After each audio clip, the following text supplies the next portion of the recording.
भूतिया पेड़ की रहस्यमयी आवाजें। ये कहानी है एक छोटे से गांव की, जहां एक बड़ा और पुराना पेड़ था, जिसे सब भूतिया पेड़ के नाम से जानते थे।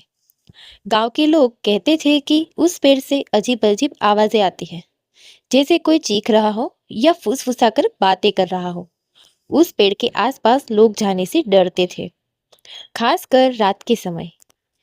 किसी को समझ नहीं आता था कि ये आवाजें आखिर आती कहाँ से है।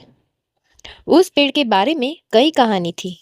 कुछ लोग कहते थे कि कई साल पहले एक आदमी की मौत हो गई थी और उसकी आत्मा अब उस पेड़ में कैद हो। वही कुछ लोग कहते थे कि रात के पेड़ के नीचे गुजरने वाले लोग अचानक गायब हो जाते हैं और उनके चीखने की आवाजें पेड़ के अंदर सुनाई देती है। गांव में एक लड़का था, जिसका नाम राजू था। राजू बहुत बहादुर और जिज्ञासु था। उसे भूत प्रेत की कहानियों पर यकीन था और वह हमेशा नई चीज की खोज करने में लगा रहता था। एक दिन उसने ठान लिया कि वह उस पेड़ के रहस्य का पता लगाएगा। गांव के लोग उसे मना करते रहे, लेकिन राजू नहीं माना। रात का समय था। आसमान में बादल थे और हल्की हल्की हवाएं चल रही थी। राजू अपने दोस्त मोहन के साथ पेड़ के नीचे पहुंचा। पेड़ के पास पहुंचते ही उसे अजीब सी ठंडक महसूस हुई, जैसे हवा में कुछ अलग हो। दोनों ने पेड़ के नीचे चारों ओर घूमकर देखा, लेकिन कुछ खास नहीं दिखाई दिया। तभी अचानक उन्हें पेड़ के ऊपर से एक हल्की सी आवाज सुनाई दी। ये आवाज बहुत धीमी थी, जैसे कोई रो रहा हो। राजू और मोहन एक पल के लिए डर गए, लेकिन उन्होंने ठान लिया था कि इस रहस्य का पता लगा कर ही रहेंगे।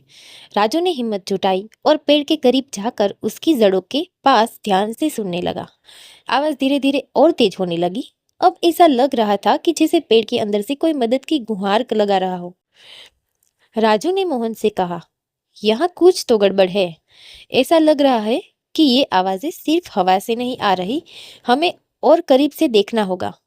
मोहन थोड़ा डर गया था और डर रहा था, लेकिन उसने भी राजू का साथ नहीं छोड़ा। दोनों ने टॉर्च की रोशनी में पेड़ के आसपास से ध्यान से देखा। तभी उन्हें पेड़ की एक जड़ के पास कुछ अजीब दिखाई दिया। वहां मिट्टी हटाई हुई थी, जैसे किसी ने कुछ छिपाने की कोशिश की हो। राजू ने उस जगह को खोदने का फैसला किया। जैसे ही उसने मिट्टी हटाई, उसे वहां एक पुराना लकड़ी का दरवाजा दिखा, जो पेड़ के नीचे की ओर जा रहा था। राजू और मोहन ने दरवाजा खोला और देखा कि नीचे जाने के लिए सीढ़ियां थी। ये देखकर दोनों ही हैरान रह गए। दोनों ने बिना देर किए सीढ़ियों से नीचे जाना शुरू कर दिया। जैसे ही वे नीचे पहुंचे, उन्हें एक लंबी सुरंग मिली।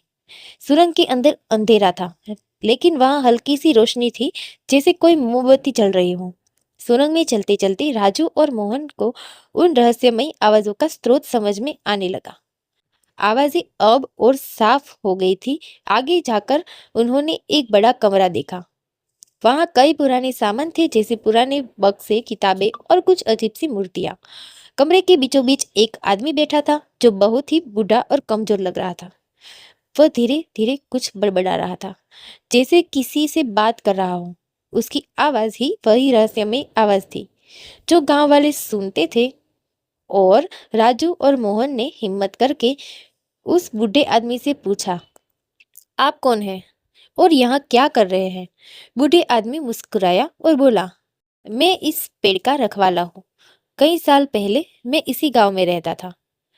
मैंने इस पेड़ के नीचे एक गुप्त खजाना छुपाया हुआ था, लेकिन कुछ लालची लोगों ने मुझे मारकर इस खजाने को हासिल करने की कोशिश की। तब से मैं यहाँ हूँ, इस खजाने की रक्षा करने के लिए। राजू और मोहन को यह सुनकर बहुत हैरानी हुई। उन्होंने बूढ़े आदमी से कहा, लेकिन गांव वाले तो सोचते हैं कि आप भूत हैं और यह पेड़ भूतिया है। बूढ़ा आदमी हंसते हुए बोला, ये सिर्फ एक अफवाह है। मैंने कभी किसी को नुकसान नहीं पहुंचाया। यह एक पेड़ सिर्फ एक रहस्यमय है, जिसे लोग नहीं समझ पाए। अब तुम दोनों मेरे रहस्य को जानते हो, लेकिन इस खजाने को पाने के लिए तुम्हें इसे पूरी ईमानदारी से इस्तेमाल करना होगा। राजू और मोहन ने वादा किया कि वे इस खजाने का इस्तेमाल गांव की भलाई के लिए करेंगे।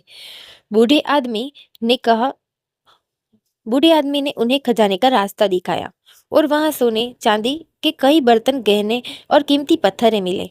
राजू और मोहन ने उस खजाने को गांव के मुखिया को सौंप दिया और गांव की भलाई के लिए उसका उपयोग किया।